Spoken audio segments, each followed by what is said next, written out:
Jadi bakti itu lebih dibutuhkan ketika orang tua sudah meninggal. Kalau di dunia kan sekedar materi saja. Itu dan jadi orang itu tidak membutuhkan itu. Jadi dia punya materi lebih, punya segalanya, sehingga dia tidak butuhkan itu. Nah, tapi ketika dia meninggal, maka disinilah bakti yang sesungguhnya. Apa dia? Ya doa-doa. Doa yang terbaik.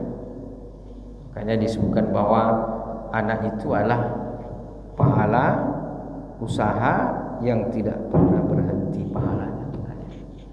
Maka kata Nabi SAW, di antara hal yang tidak pernah berhenti pahalanya, sedekah jariyah, ilmu yang bermanfaat, anak soleh yang mendoakan. Alhamdulillah, pada kesempatan kali ini kita lanjutkan kajian kita dalam tema tentang halal haram dalam interaksi sosial dalam hubungan sesama manusia. Dan kita masih membahas tentang silatu al-walidi wal walad, yaitu hubungan antara orang tua dengan anak. Dan kita sebutkan bahwa ada beberapa kewajiban orang tua terhadap anak, dan kita sudah masuk pada pembahasan kewajiban anak terhadap orang tua. Ini secara umum bahwa memang Allah Subhanahu wa taala perintahkan kita sebagai anak untuk berbakti kepada orang tua. Ini secara umum. Dan ini menunjukkan bahwa Islam itu adalah syariat yang sempurna.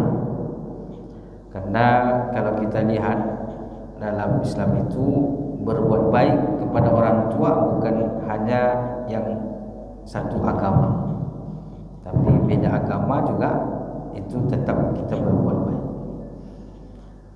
Kita bisa lihat bagaimana Nabi Ibrahim alaihissalam memperlakukan bapaknya yang mengusirnya. Beliau tetap mendoakannya.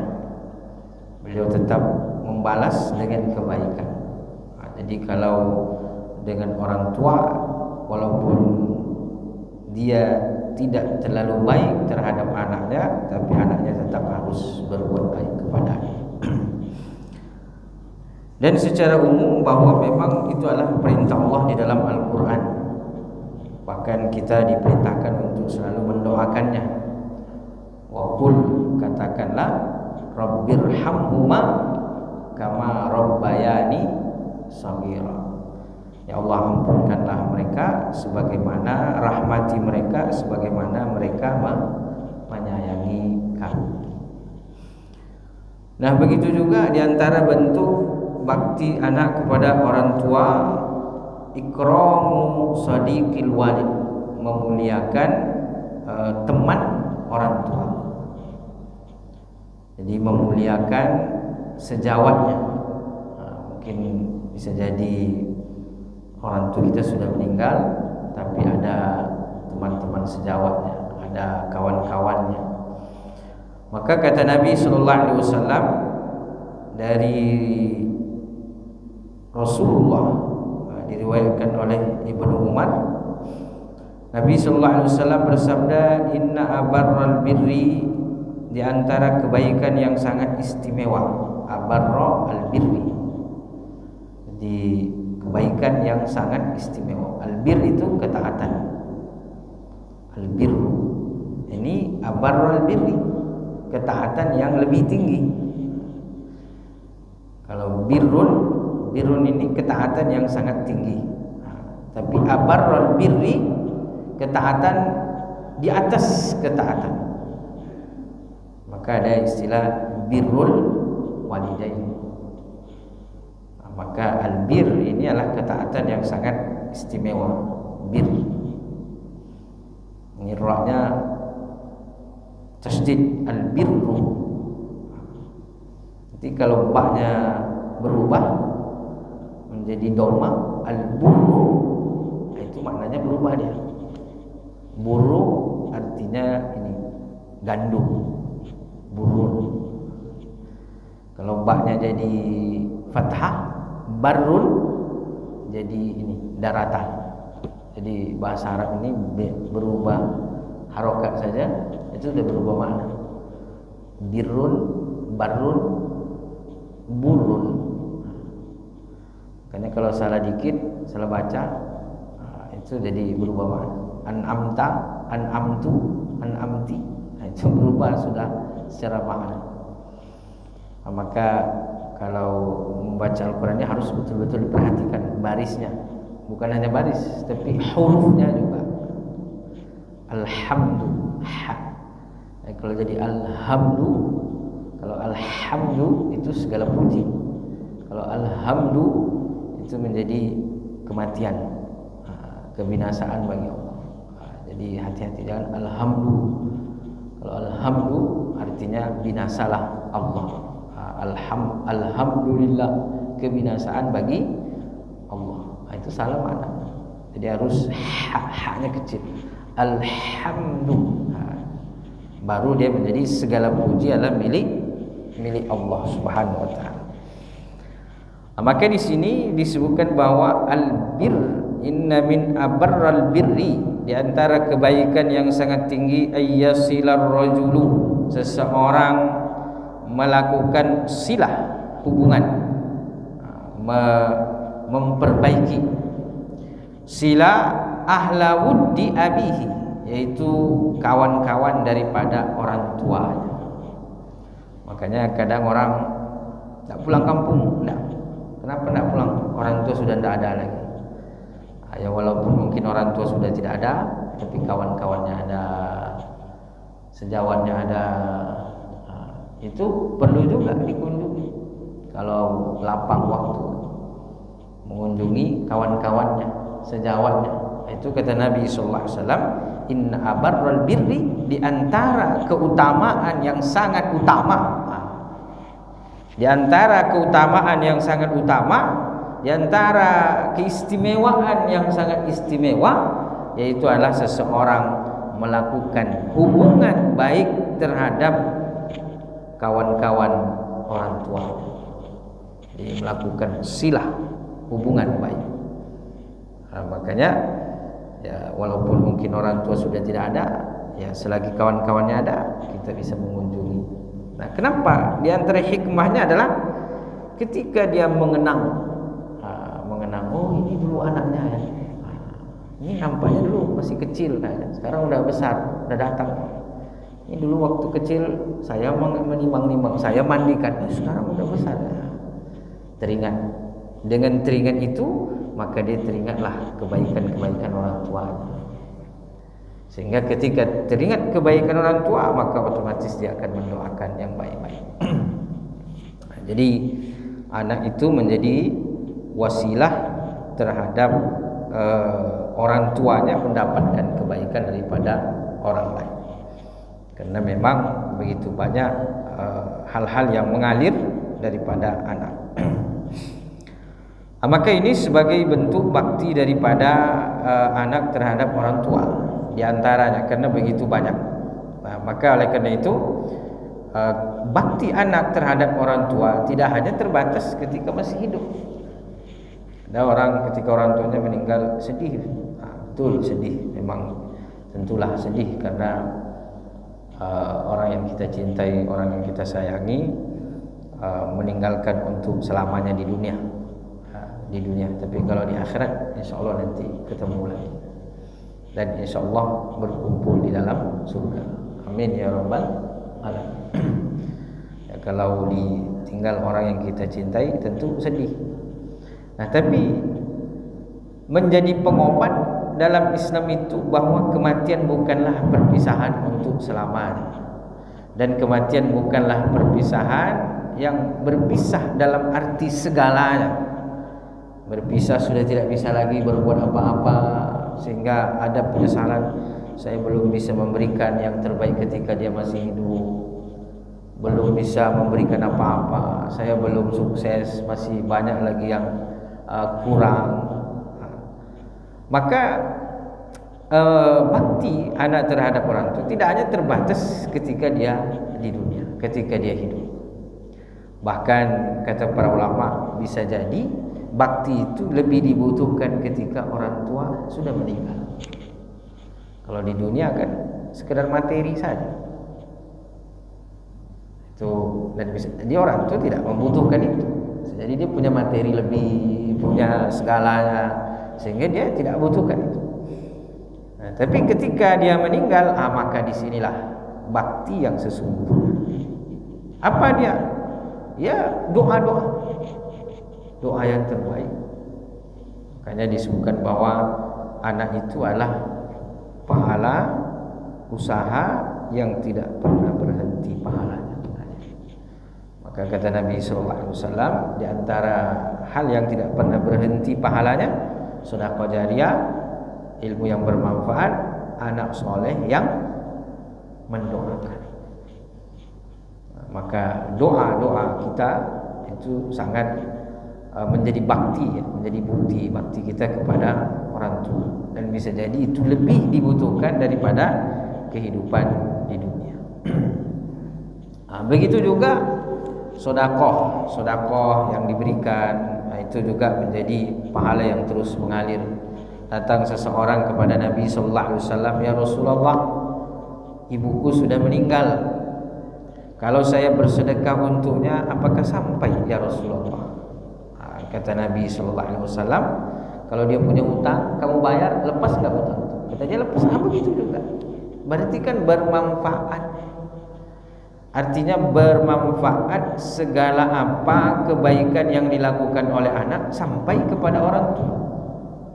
Ketika orang tua sudah meninggal, sedekahnya, maka selagi ada rezeki anak mau bersedekah, ya silahkan. Maka di kita ada istilah malam pertama, malam kedua, malam ketiga, malam ketujuh. Nah, ini semua adalah wasilah bagi anak untuk bersedekah. Ada juga ini bid'ah, ini tidak ada. Ya, Nabi kan mengatakan yang penting takziah. Maka ya itu bentuk takziah kita, bertakziah ada. Dan kenapa dibuat sampai 7 malam misalnya? Itu karena dalam sebuah riwayat disebutkan bahwa si mayit itu diuji di alam kuburnya selama 7 hari 7 malam. Di orang yang masuk kubur nih, itu ujian terberatnya itu 7 hari pertama. Itu berbagai macam pertanyaan. Yuftatanu al-mayyitu fi qabrihi bisab'i. Jadi si mayit itu diuji dengan berbagai macam pertanyaan tuh selama 7 hari 7 malam. Ini 7 hari. Ya, hampir sama dengan ujian di dunia. Ujian di kelas 7 hari juga. Ini ujian di kubur pertama 7 hari. Makanya disebutkan oleh salah seorang ulama, para tabi'in, salafus saleh, ulama salafus saleh, kanu yastahibbuna ayyut'imuna at-ta'am. Para salafus saleh itu mereka senang memberi makan selama 7 hari 7 malam itu. Itu berharap si mayit dapat kemudahan. Nah, jadi keluarga berbuat baik. Nah, makanya kalau di kita kan biasanya ngaji, baca Quran 7 hari 7 malam, mengundang orang baca Yasin, baca Quran, bahkan mengkhatamkan Quran. Nah, jadi itu bagian semua bentuk daripada bakti keluarga, bakti anak terhadap orang tua. Nah, jadi hal-hal ini boleh saja, karena ini bagian daripada bakti, menyampaikan pahala. Nah, begitu juga dalam bentuk takziahnya. Nah, jadi takziah ini kan Nabi hanya mengatakan bahwa man azza akhahu fi musibah, siapa yang mentakziahi saudaranya dalam sebuah musibah, albasahullahu yaumal qiyamati bilabasil karamah, maka Allah pakaikan dia nanti pakaian kemuliaan. Nah, jadi sebenarnya masalah takziah ini Bapak Ibu tidak ada yang mesti seperti. Maka ketika kita buat malam 1, malam 2, malam 3, itu sah-sah saja, tidak ada masalah. Karena tidak ada larangan tertentu dalam bentuk takziah itu. Yang penting dia tidak mengandung maksiat. Jangan pula takziah sambil main kartu. Itu yang tidak betul. Takziah sambil berjoget-joget misalnya, main musik. Ini yang tidak boleh. Tapi kan ini takziah dalam bentuk baca Quran, dalam bentuk baca Yasin, baca kalimat la ilaha illallah, baca surah-surah yang pilihan. Maka semuanya ini adalah perkara yang baik. Sehingga apa? Sehingga itu salah satu bentuk bakti daripada anak terhadap orang tua. Makanya bakti anak terhadap orang tua ini tidak hanya terbatas ketika orang tua kita hidup, tapi juga setelah meninggal. Bahkan sebagian ulama mengatakan bahwa puasa yang tidak sempat dilakukan oleh orang tua yang meninggal itu boleh dilakukan oleh anaknya. Yang wajib seperti puasa Ramadan. Itu kalau mau, artinya itu tidak wajib. Tapi kalau anaknya mau mempuasakan orang tuanya, sebagian ulama mengatakan boleh. Tapi kita tahu dalam fikih puasa bahwa orang tua yang sudah renta tidak mampu berpuasa, maka dia tidak wajib berpuasa, tapi cukup dia membayar fidyah. Jadi fidyah bagi orang tua yang sudah tidak mampu berpuasa. Ini insyaallah kita masuk bulan Rajab, 2 bulan lagi masuk bulan Ramadan.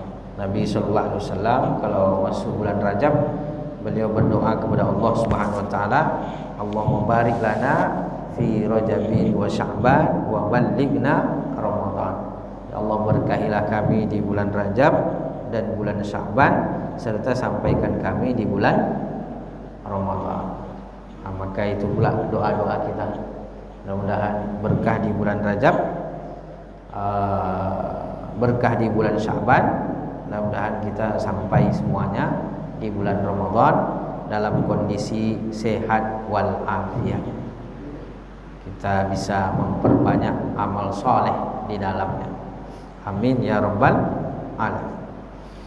Bapak Ibu yang dimuliakan Allah Subhanahu wa taala. Maka ini menunjukkan bahwa bakti kepada orang tua ini adalah salah satu kemuliaan, salah satu keistimewaan, sehingga Nabi sallallahu alaihi wasallam menyebutkan berkali-kali di dalam hadis bahwa di antara amalan yang terbaik, di antara amalan yang istimewa itu adalah birrul walidain, berbakti kepada orang tua. Itu di antara daripada hal yang disampaikan oleh para ulama kita. Bahkan kita berusaha untuk mendapatkan ridho orang tua. Kenapa? Karena kata Nabi SAW, ridho Rabbi fi ridhol walid.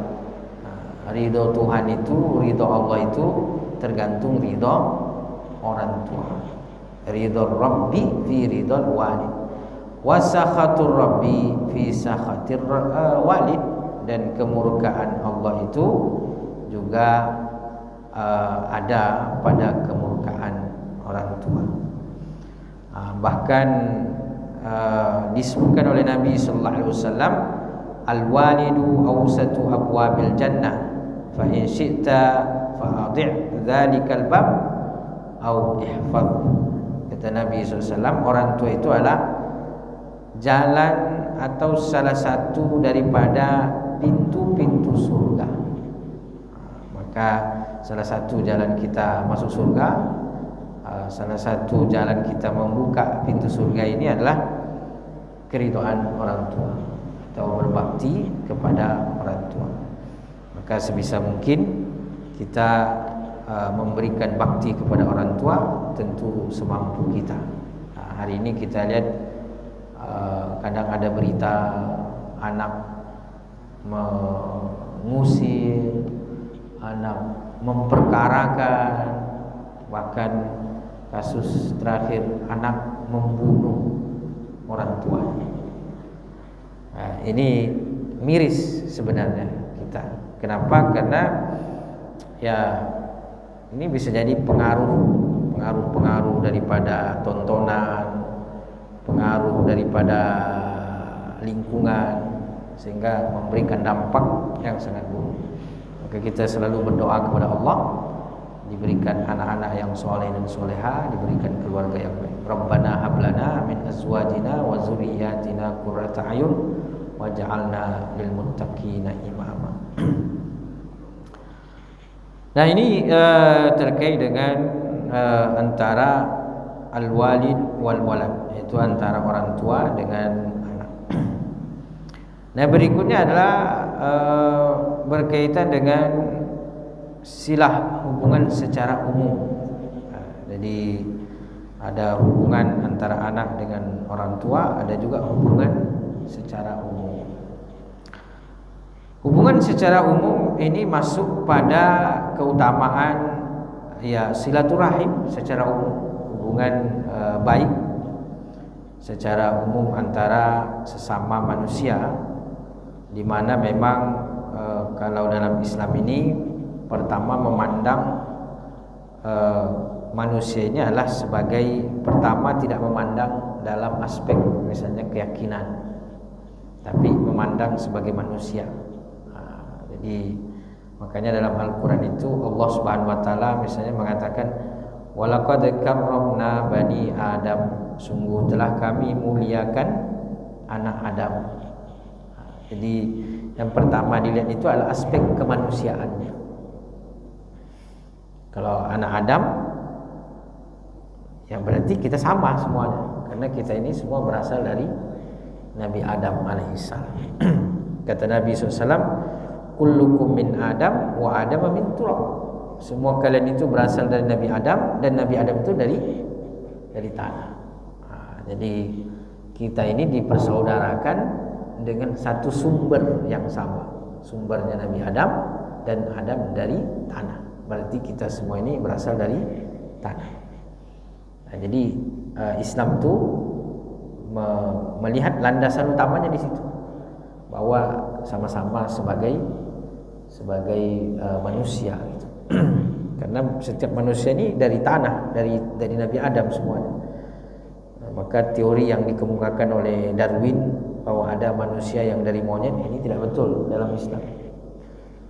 Nah, bahwa tidak ada manusia yang dari kera, homo sapien, homo ini, homo itu. Nah, itu kalau dalam Islam itu tidak betul. Kenapa? Karena jelas kullukum min Adama wa Adama min turab. Nah, itu teori Nabi ini, penyampaian Nabi ini sudah lebih dulu daripada teorinya si Darwin itu.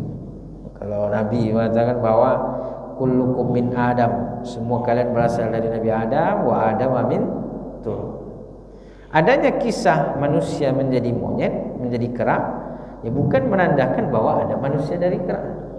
Ya, kenapa dia menjadi kera? Karena maksiatnya, karena perbuatannya. Yang mana ketika itu ada perbuatan dosa, ada perbuatan maksiat, hukumannya menjadi monyet.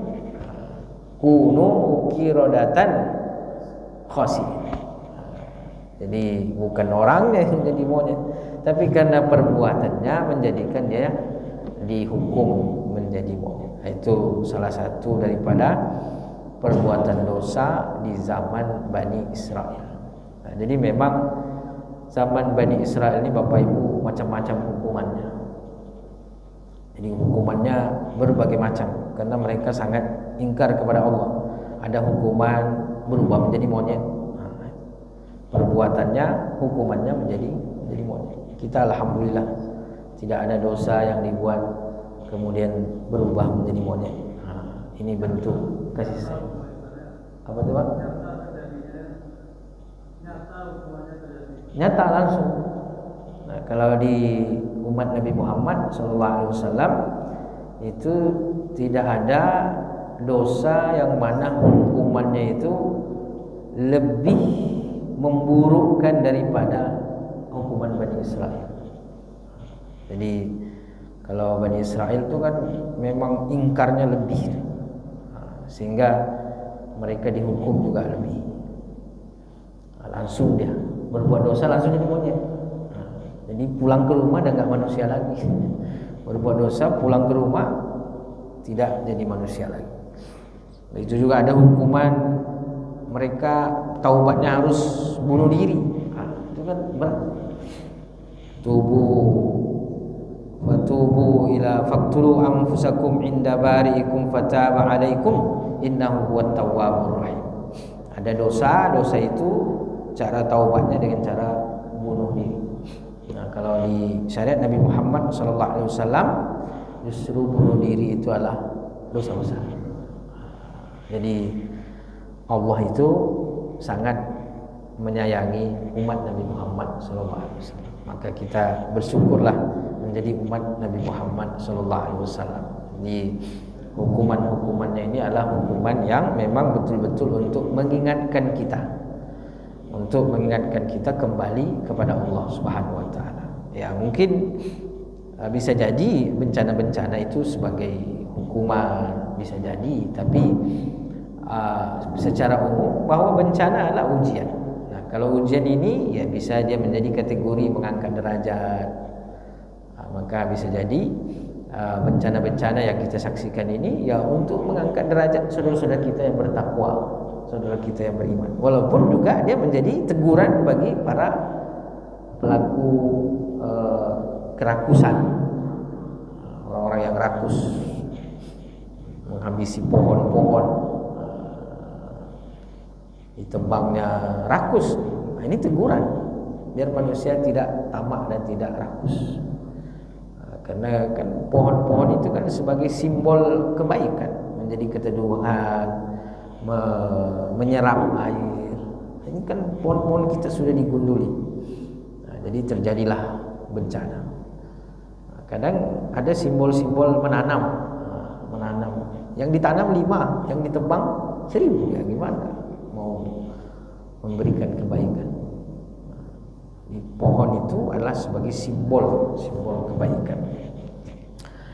Nah, maka bisa jadi bencana, musibah, ya bisa jadi teguran, bisa jadi hukuman juga bagi orang-orang yang berkali-kali diingatkan oleh Allah Subhanahu wa taala tapi tidak mengindahkan. Maka dulu juga begitu. Ada kaum-kaum yang mereka ingkar kepada Allah sehingga diberikan hukuman berupa bencana, berupa musibah. Tapi kita berlindung kepada Allah Subhanahu wa taala, kita berdoa mudah-mudahan musibah-musibah ini segera diangkat oleh Allah Subhanahu wa taala, dan mudah-mudahan saudara-saudara kita yang mendahului kita diampunkan dosa-dosanya, ditempatkan di tempat yang terbaik. Bapak Ibu yang dimuliakan Allah Subhanahu wa taala. Nah, maka salah satu bentuk daripada interaksi yang baik di antara sesama ini adalah pertama berlandaskan pada sisi kesamaan sebagai manusia. Dan ini juga diajarkan oleh Nabi sallallahu alaihi wasallam bahwa Nabi pernah duduk bersama dengan para sahabat. Karena Nabi ini kan tidak hanya berdakwah saja, tapi beliau juga terkadang duduk bercengkrama bersama para sahabat. Jadi Nabi itu tidak tegang saja gitu. Nabi itu juga kadang-kadang bercanda bersama para sahabat, duduk bercengkrama, duduk bersama-sama, duduk mengobrol, bahkan juga kadang makan-makan, diundang makan, pergi makan. Itulah Rasulullah sallallahu alaihi wasallam. Main-main, ada juga Nabi bercanda sebahana, berdiskusi, bercanda sama anaknya, sama keluarganya, bercanda sama anak-anak yang di luar. Ada anak yang membawa burung, kata Nabi SAW kepada anak itu, burungnya ngapain? Dan Nabi mengikuti kicau burung itu, sehingga anak itu menjadi tertawa. Jadi Nabi SAW itu juga sebagai manusia biasa dalam menjalani kehidupan. Maka suatu ketika Nabi duduk bersama dengan para sahabat, tiba-tiba lewat nih jenazah. Ada jenazah yang lewat. Maka kemudian Nabi SAW berdiri. Berdiri Nabi SAW menghormati jenazah itu. Sahabat bilang, innahu janazatu Yahudiyyin ya Rasulullah. Kata sahabat ini, itu jenazahnya orang Yahudi ya Rasulullah. Kan Nabi berdiri ini menghormati. Kata sahabat, jenazah Yahudi itu ya Rasulullah. Lalu kemudian kata Nabi SAW, alaisa nafsan, bukankah dia sebagai manusia? Wah, ini dahsyat.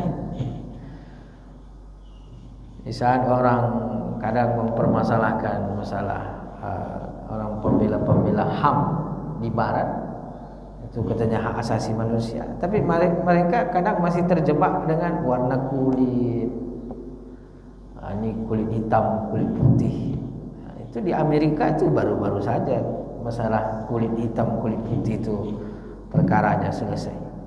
Padahal mereka menggaungkan hak asasi HAM.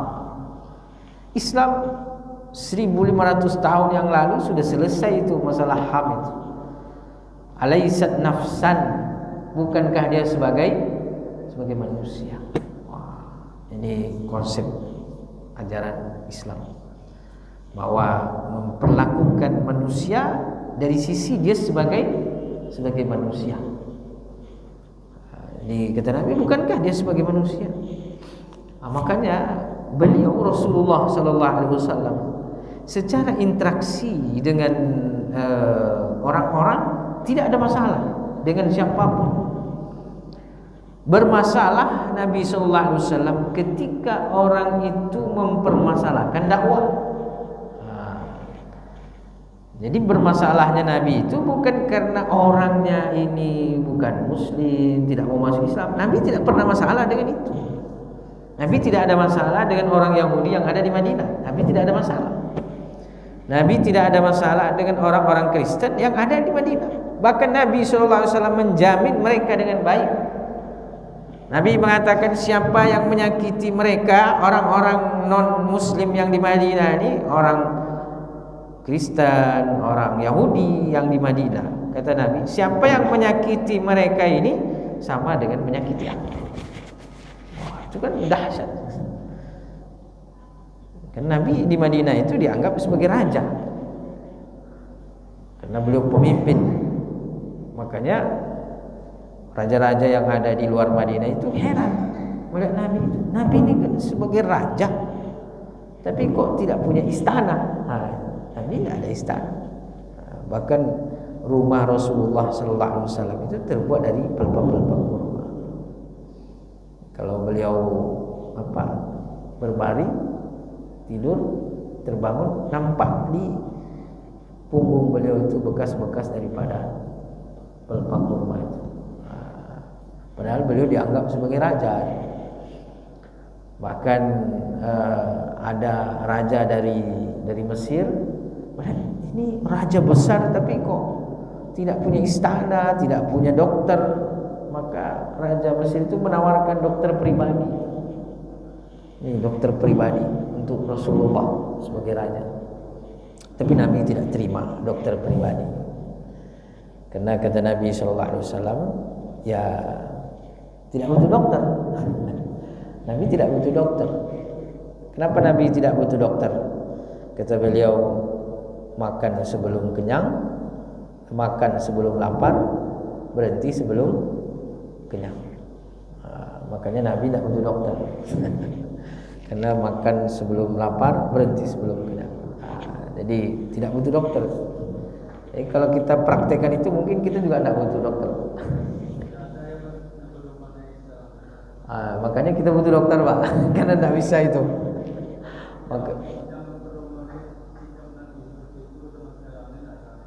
Tidak ada lagi, Pak.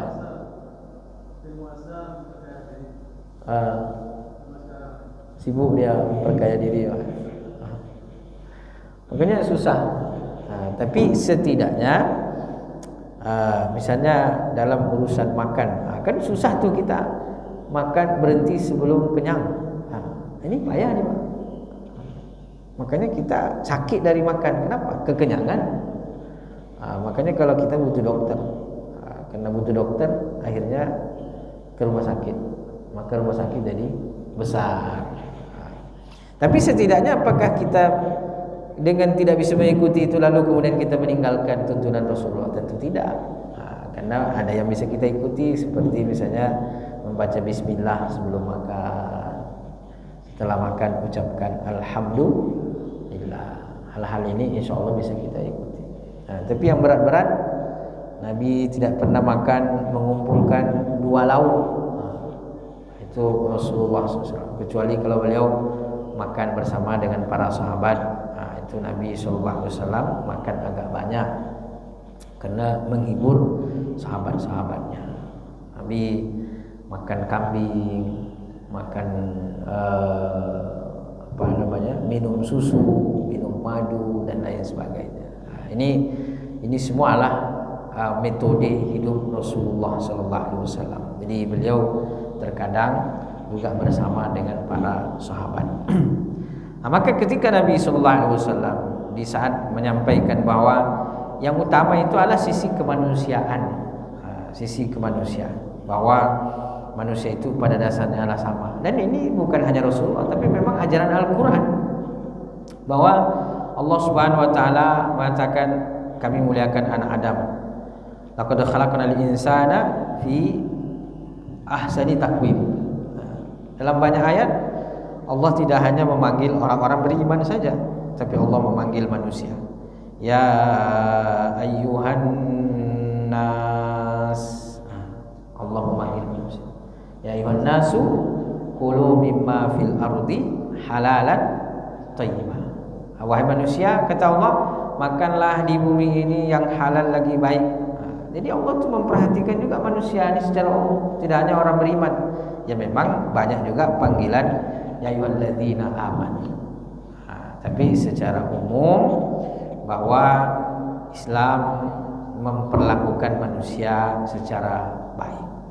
Makanya kita tidak dilarang tuh bermuamalah dengan non muslim dengan cara yang baik. Jual beli dengan mereka dengan cara yang baik. Kalau mereka ada yang meninggal, kita takziah. Kita takziah. Ada tetangga kita non muslim, takziah. Ikut acara pemakamannya, ikut acara takziah. Pengajiannya ya janganlah Pak, pengajiannya. Kita datang mentakziahi, ikut bela sungkawa. Ya, mudah-mudahan tetap tabah dan sabar. Jangan doanya mudah-mudahan masuk surga, enggak. Karena itu beda keyakinan gitu. Ya bagi mereka masuk surga, bagi kita kan tidak. Tapi itu kan ranah keyakinan. Tetapi ranah dari muamalah bahwa kita menghormati dia, kita memuliakan, memperlakukan dengan cara yang baik. Maka oleh karena itu Nabi SAW mengajarkan berinteraksi kepada manusia pada umumnya dengan cara yang baik. Maka Nabi tidak pernah mempermasalahkan kecuali ketika orang itu mempermasalahkan dakwah Islam. Ketika orang Yahudi melakukan fitnah terhadap dakwah Islam, Nabi usir dari Madinah. Maka ada orang-orang Yahudi itu diusir dari Madinah. Kenapa? Karena mereka berkali-kali mengingkari perjanjian dan Nabi SAW, sehingga orang Yahudi ini diusir oleh Nabi SAW. Ada orang Yahudi yang diusir dan dia punya hutang, sehingga para sahabat ini mengadu, ya Rasulullah, orang Yahudi ini punya hutang, mereka diusir, kami bagaimana? Ya kata Nabi SAW, suruh mereka percepat bayar hutangnya. Suruh percepat bayar hutangnya, kalau bisa kurangi pokoknya biar dia cepat bayar hutang. Jadi kurangi pokoknya agar cepat bayar hutang. Ini juga menunjukkan kalau orang punya hutang sama kita, misalnya punya hutang 1 juta, tapi sebulan lagi Boleh kita mengatakan kepadanya bayar sekarang 500.000 aja. Itu boleh. Jadi utang dia 1 juta, tapi masih sebulan lagi waktunya. Lalu kemudian kita butuh uangnya dan kita bilang sekarang aja lah bayar, saya kurangi. Sekarang bayar sekarang jadi 700.000 misalnya. Itu boleh. Yang tidak boleh diperpanjang ditambah. Sudah jatuh tempo nih, adalah pakai aja lah dulu, nanti tambah tapi ya. Itu tidak boleh. Tapi kalau dipercepat, dikurangi, itu boleh. Ini bayar sekarang, dikurangi, itu boleh.